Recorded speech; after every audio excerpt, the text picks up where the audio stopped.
If you're an author or plan to be one, get excited because this podcast is for you. Book Marketing Mentors is the only podcast dedicated to helping you successfully market and sell your book. If you're ready for empowering conversations with successful marketing mavens, then grab a coffee or tea and listen in to your host, international best-selling author Susan Friedman. Welcome to Book Marketing Mentors, the weekly podcast where you learn proven strategies, tools, ideas, and tips from the masters. Every week, I introduce you to a marketing master who will share their expertise to help you market and sell more books. Today, my special guest is Sam Liebowitz, also known as the Conscious Consultant. Sam is a renowned mentor, speaker, healer, and serial entrepreneur who hosts the popular radio show, The Conscious Consultant Hour. He's a best-selling author of the #1 empowerment book, Everyday Awakening, and has owned several successful businesses since 1993. His current ventures include Talk Radio, NYC, and Double Diamond Wellness in Manhattan. Sam has also made his mark as a featured speaker as TEDx Upper West Side in 2016. Sam, it's wonderful to finally get you on the show and welcome you as today's expert and mentor. Thank you so much for being here. I know we've had a challenge getting you on, but we made it. Yay. Yay. Well, thank you so much, Susan. I really appreciate you giving me the opportunity to speak to your audience and hopefully add some value. I know you will.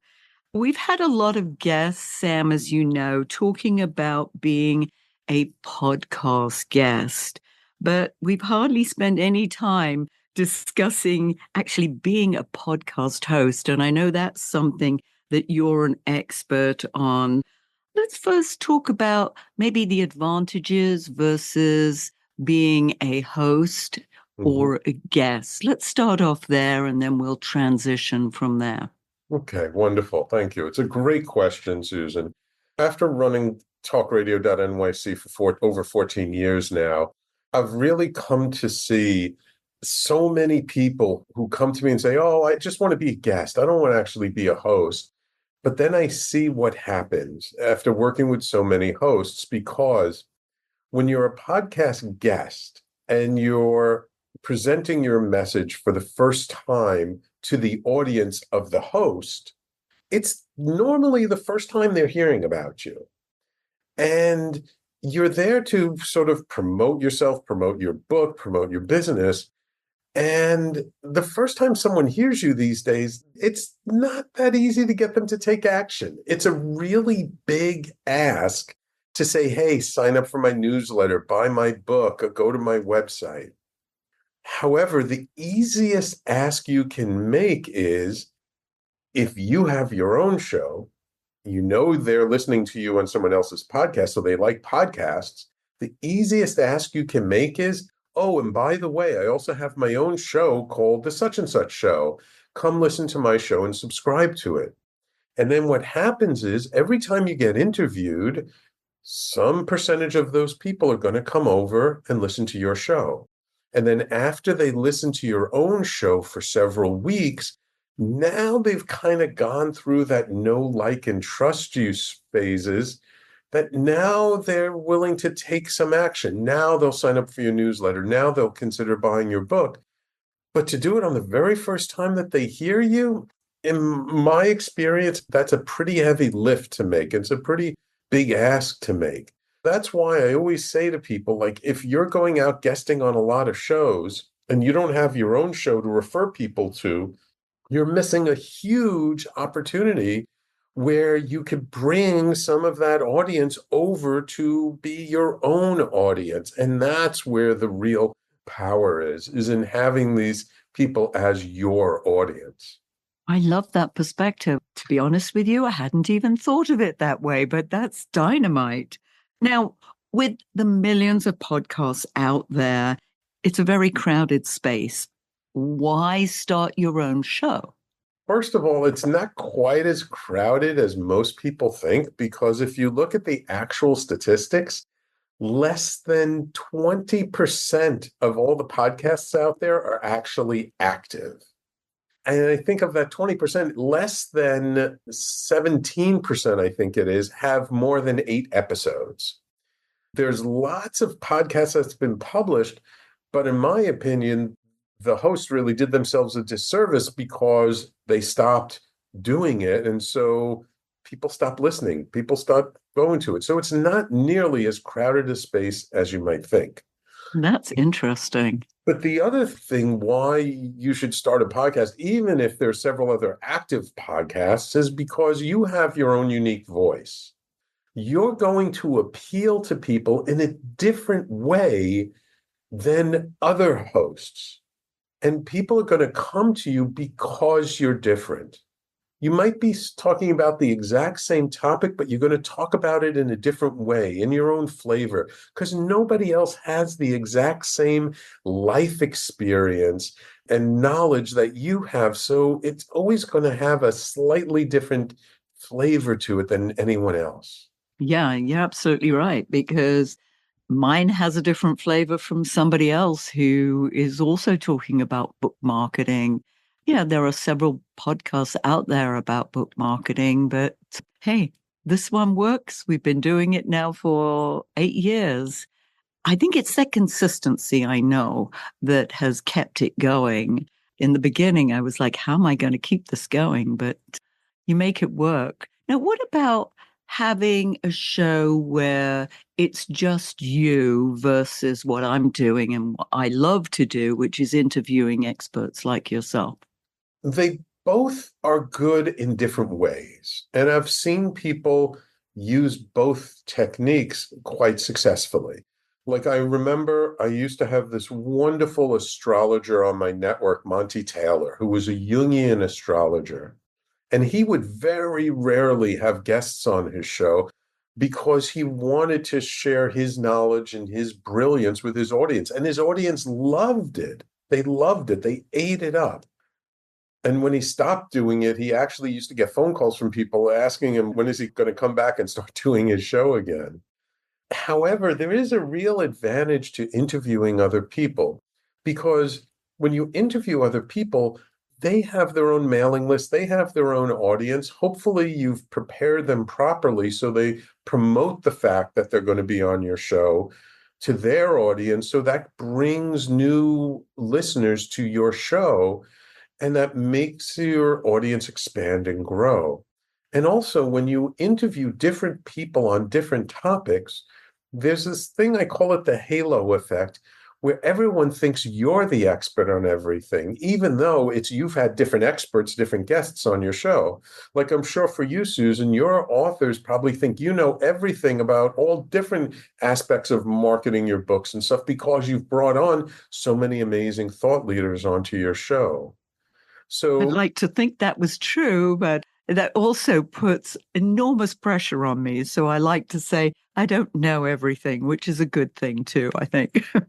right. And you don't have to know everything. You just have to know the people who know everything. And That then I you can, do. and so you have all these partners who you can refer people to. So if someone comes to you and says, hey, Susan, how about doing this type of marketing? What do you think? And you'll be like, well, it's not really my expertise, but let me refer you to someone who that is their expertise.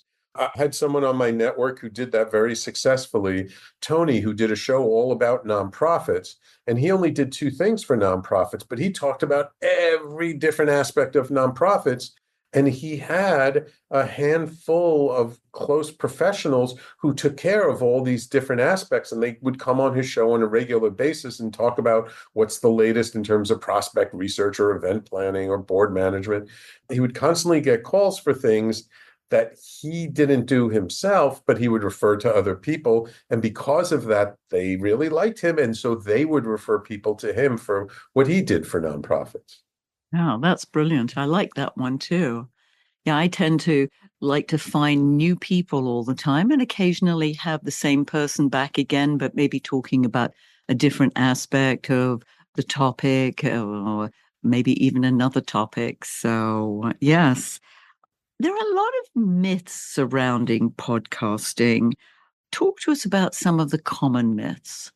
One of the biggest myths is like, oh, I have to be perfect as soon as I start my show. And I'm sorry to tell you all, but your first show is always going to be your worst show that you ever did. But the good news is you only get better from there. And it's one of those things where you really have to learn by doing. You just got to get in there and start doing shows, start talking, practicing your monologues or interviewing people, because the more you do it, the better and better you're going to get at it. I've been doing my own show over 14 years. I'm really good at it, but I didn't start off so good. I mean, that's the first myth, is being perfect right out of the gate. That's funny you should say that, because I remember those first few episodes, and even though they are in the database and people can access them, it's almost like I prefer them not to. Yeah. Yeah, you kind of cringe when you hear yourself. Oh, and the first one, I thought, I'm going to have this expert, this name. He wasn't the greatest. His Mm. equipment wasn't good. It was a disaster. And I'm like, do I put this out? And I was like, if I don't, I'm just going to stall. So I just did it. And as you said, you get better by doing. And now, I mean, I feel comfortable doing things that I would never have dreamt of doing or saying in those first few episodes. So you're right. You got to do it to get better. Right. And actually, you bring up a really important point, which is another big myth, which is just because someone's an expert in their topic doesn't mean they're a good interviewee. Mhm. And that's why I almost always try and have a pre-interview call with all the guests that come on my show, so I get a sense of how they answer questions, how eloquent they are or aren't. Do they tend to answer in these monosyllable answers like, no, yeah, maybe sometimes? Or do they go on and on and on for like 10 minutes and you ask them one question? You really want to learn to like pre-interview people and get a sense of how you're going to need to handle them, or if you really want to actually interview them for your show, because they may be a great expert, but if they're a lousy interviewee, it's going to make not such a great show, and you're going to be pulling teeth, and it's going to be a lot of work. So you might not want to have them on your show. Yes, which again, I've learned over the years that I just don't accept anyone who just says, oh, yes, I want to be on your show. I've got a vetting procedure myself because, like you, I mean, I get requests at least 2 or 3 a week from podcast agencies. Oh, I've got a client who's written Yeah. a book. They'd be perfect for your show. I don't interview people just because they have a book. In fact, several of my guests haven't got books, and that's okay because I wanted their expertise in an area that doesn't necessarily mean that they have to have a book. Right. Again, you learn by doing, but you got to do, and you've got to do it consistently. And it's the same in the public speaking arena. I always remember you can't pick up a book and read about how to be a public speaker, which I'm sure the same thing happens with podcasting. You can't read about it, you've just got to do it. Absolutely. Talk to us more about what it takes to be a good podcast host. The number one skill I feel someone should really have to be a really good podcast host is the ability to be truly present with the person you're interviewing and ask deep, penetrating questions. One of the skills that not a lot of people focus on is learning how to ask really good questions. But to be able to ask a really good question, you have to be really present to your guest and really listen to what they're saying, because many times a guest will go and sort of gloss over some little aspect of their answer because for them it's just natural, they do it all the time, whatever, but that could be real gold for your audience, and you want to stop and go, wait. You just said blah, blah, blah, blah, blah. Let's dive into that a little bit more. You see, but if you're not really present to what they're saying, you're going to miss those golden opportunities, because to them, it might be something they've just always done because that's who they are. And for you, that might be something that like really makes a huge difference. Yeah, I've had several of those, and you're absolutely right that it's almost like a throwaway sentence or a word or phrase. And I'm like, whoa, let's go down that avenue. And I like to be very flexible. I've got questions, and I also want to go where my guest is going if I feel that it's right. If I don't, then I'm going to, through my questioning, veer them off into a different direction. Yes, but often I've delved into things that, as you say, was a throwaway. Yeah, absolutely.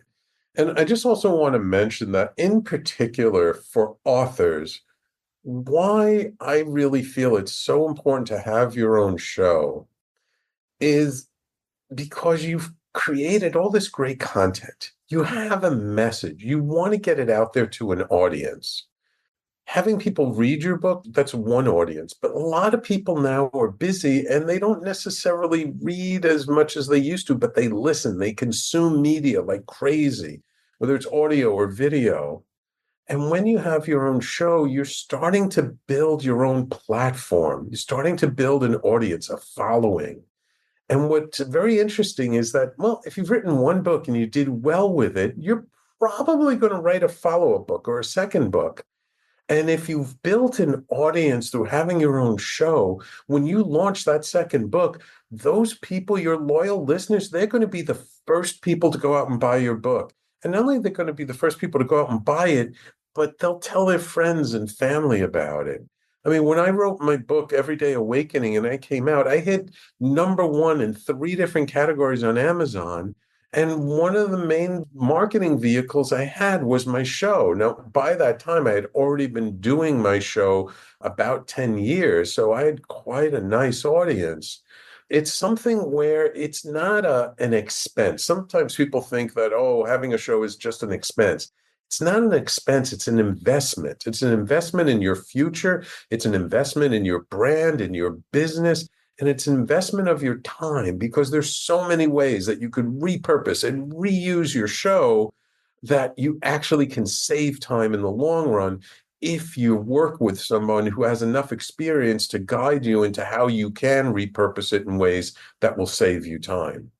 Which is an interesting transition because I think I'd really like to go down that route and say, okay, let's talk about some of these ways that you could repurpose, which again might motivate listeners to say, hey, it isn't just this half hour, this hour, or however long you want your show to be, but also what else you can do with that. So let's delve into repurposing a little bit. There's so many amazing ways to repurpose a show. So the first way I always like to highlight is it's a great way to create some programs that have in them the information that you would want your customers to know before they come to work with you. For instance, I used to have this technology guy way back when I first took over the network, this technology guy who did his show on all different aspects of technology and computers and stuff. And when he would go in and meet with a potential client and they'd talk and he'd find out what is the client really interested in, he'd have a little flash drive and he'd say, oh, you know what? I did a show about this. Like, let's say it was cybersecurity or something. He'd go plug in the thumb drive, drag over the file that was on the episode of that topic and say, here, listen to this episode, and then let's talk next Tuesday. And then he'd call him up on Tuesday, and the guy would be like, I listened to the episode. It was great information, gave me a good overview, but I really need to know, how do I use it in my particular situation? Come on in, let's bring you in and hire you to work with us. So it's a great way to kind of pre-educate potential clients who work with you. I love that one. That's a new one. I love that. Yes. What else? Another way, it's a great way, and I was actually talking to someone who had a podcast the other day about it. He thought this was great. If you have also a potential client, you can use them as a case study. You can offer, say, hey, if they're considering your services, but they're a little leery of making decisions, you can say, hey, why don't you come on my show and let me coach you or let me give you advice. You talk about your situation. What's your problem? What's your challenge? And what's your journey? And then let me work with you on my show and give you advice on ways that we could potentially work together or solutions that I potentially see. So they become like a live case study. That helps you in many ways. First of all, the person you're interviewing, they see your good ideas when they come on your show and you've given it to them basically for free. They're like, wow, that was really good. I bet you know even more stuff. They're much more likely to become a client. And because they're a real person with a real situation, there are probably several other potential clients out there who are facing the same issue that if they listen to that episode, they go, wow, he was pretty good. That was like same thing like what I'm dealing with. Maybe I should contact them and see if they can help me. Doing these like live case studies is a very potent way of helping to build your brand and your business. Beautiful. That's also a dynamite idea. How about engaging the audience to ensure that they're really staying interested and then, of course, that the material is relevant? How can you make sure of that? This is one of the reasons why what I do at talkradio.nyc, I call it an internet radio station and not just a podcasting network, because when you stream your show out live, you do have an opportunity to engage with your audience live. They can comment on the live streams, whether it's Facebook or Twitter or LinkedIn or YouTube, and you can see those comments and then you can respond to them. And if you're paying attention to them while you're doing the show, you can actually integrate it. And this is what I do. You integrate it into your show. Like, oh, there's Patty from Tucson and Patty says blah, blah, blah. And I agree, Patty, 100%. And by shouting them out and integrating that into your show, you create tremendous loyalty and tremendous engagement. Now, if you're the type of person who only does pre-recorded shows, it's a little more challenging. But what I would recommend is you have a newsletter where you email people each week saying, hey, this week coming up, I'm doing a show about such and such. But you can use that newsletter in many ways where you can say, hey, coming up, I'm going to be interviewing somebody around this topic. Let me know what your questions are, and I will make sure to ask my guest your questions. You got to like put that in there ahead of time from when you're actually going to be interviewing the person so they have a chance to email you and say, hey, I would love to know about this, or I'd love to know about that. And then when they listen to the episode and they hear you asking their question to your guest, that makes them feel real good, and that will help to increase engagement and loyalty. Fabulous. These are dynamite ideas. Now, what about the challenges? What are some of the biggest challenges as a podcast host, and how would we even go about overcoming them? The biggest challenge for me that I see out there is weighing whether you want to do it yourself or you want a done for you solution. Meaning, like, you're going to handle all the technical stuff. You're going to figure out the editing, the music, and the sound, and how to get listed on all the platforms and how to do all that technical stuff, which probably is not your area of expertise. So that's going to take you a lot of time versus going to a network like my own or a podcast producer or somebody who knows how to do that really well, and they can handle all that technical stuff for you so you can just focus on the content. Now, the thing is, if you have lots of time, but you don't have lots of money, of course, you're going to do the do-it-yourself solution. But at some point, you have to weigh, like, how much is your time really worth? And then do I go to a done for me solution where I'm paying someone, so it's costing me more money, but it's saving me time because I'm not worrying about editing and all that other stuff. And so to me, it's one of those big challenges is when you kind of start and you do everything yourself, but then you get busy and then you don't have time. You don't want to stop doing what you're doing, but that's when you might want to start looking for someone who has a solution that, does quality work, that's been in business for a while, that can save you a bunch of time so you can keep doing your show, but just spend less time doing it. Which is a wonderful segue, Sam, into talking about exactly what you said, what you do and how you can make it a hell of a lot easier Yeah. for one of our listeners or our listeners who want to have their show but are scared at all the extra bits. There's one thing interviewing, which might be the easy part, but it's all the rest that they're like, I don't even want to take that on. Yeah. As I mentioned, I've been doing this over 14 years now, and we've evolved and grown and changed based on what we've seen the needs are. Now, I kind of say what we do is a full white glove service. Like we handle everything for our hosts except for the content. We take care of promotions. We promote them in our newsletter, on our social media, when I network, constantly promoting our shows. Then we handle production, meaning that there's an engineer or producer in the room with you who handles playing the music and the commercial breaks. We do a lot to cross promote and cross pollinate between our shows. So we make a 30-second promo spot that gets played during the breaks, and we do host meetings to bring people together. And then we distribute the show. So it goes out on YouTube and Facebook and Twitter and LinkedIn and Twitch. And then we get you up on all the major podcasting platforms, iHeartRadio, Pandora, Apple, Google, Spotify. We get you everywhere so that no matter where your audience is, they have an opportunity to find your show. And then the big thing is, and I find a lot of people in the industry don't do this, is we provide analytics every month.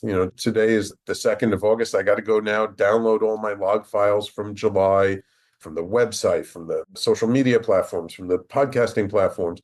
We download all that data, put it in a giant spreadsheet, sort it and subtotal it by show, and break it out, and then send it to each of the hosts so that they see how many people are actually listening to their show each month.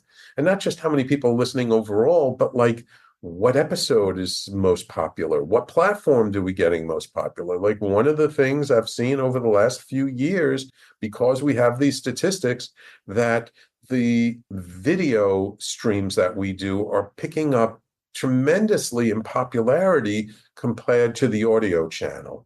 So I'm seeing that more and more people are looking to consume content via video as opposed to just audio.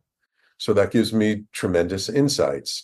We really do everything so that just our hosts, they just kind of show up, do their genius for an hour each week, and then go about their day, and we pretty much handle everything else.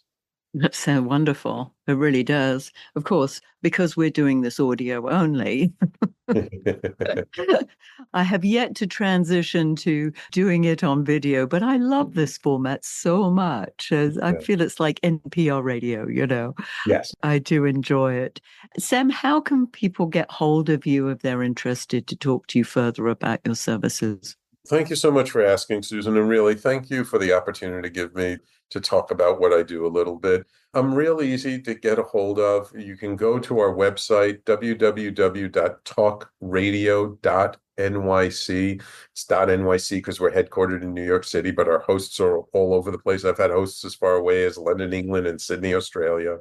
And if you want to contact me directly, my email address, really simple, Sam, my name, SAM, at talkradio.nyc. Email me. Happy to set up a meeting and answer your questions.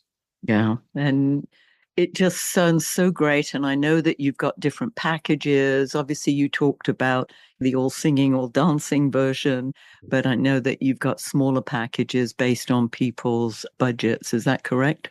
Actually, since the pandemic, I've really simplified my business model. So I will customize my package if somebody doesn't need the full shebang, but basically I offer a 12 weeks, not a full year, just 12-week all-inclusive package. And 12 weeks, you need to at least be doing it 12 weeks to really get a good feel for it. But let's say someone already has a show and they're already taking care of certain aspects, but they like the live aspect and they just want to move their show over. We'll create a custom agreement for that person. But my basic agreement is all-inclusive 12-week, and then anything else, I'll work with you on an individual basis. Fabulous.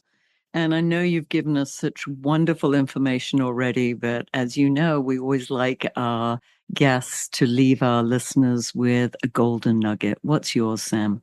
So many people think that the thing that's stopping them from having a successful podcast is like their content, their money, their time, all these things, which it's really not.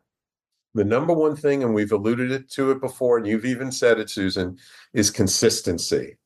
It's starting and sticking to it.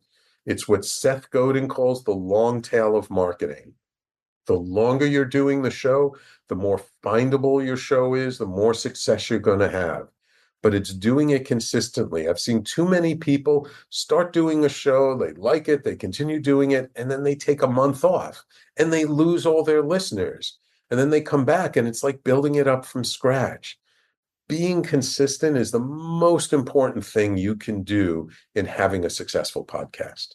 Yeah, and I've noticed that over the years, and I'm thrilled that I've kept it up, although I do remember that when my father passed away, I had not set things up in advance, and I didn't have a show for several weeks. And I thought, oh my goodness, people are going to write to me, going to wonder what happened. I didn't hear from anyone. I was like, oh my goodness, they didn't even miss me. Yeah. No, because there's so much out there. They're so busy. They're like, on to the next one. She stopped doing her show. No big deal. I go on to the next one. That's why consistency is so important, because once you lose people, you lose people. Yes, but we've got them back again, I hope. Yes, I'm sure you have. Sam, you've been amazing. Thank you so much for sharing this wisdom. I love this different perspective which you gave, which are totally different from being a guest versus being in control and having your own show. I mean, I love it. I love being a guest as well, but I absolutely adore having my own show, as I know you do yours. And listeners, by the way, if your book isn't selling the way you wanted or expected to, let's you and I jump on a quick call and brainstorm ways that you can ramp up those sales, because you've invested a whole lot of time, money, and energy, and it's time you got the return that you were hoping for. Go to bookmarketingbrainstorm.com to schedule your free call. And in the meantime, I hope this powerful interview sparks some ideas you can use to sell more books. Until next week, here's wishing you much book and author marketing success.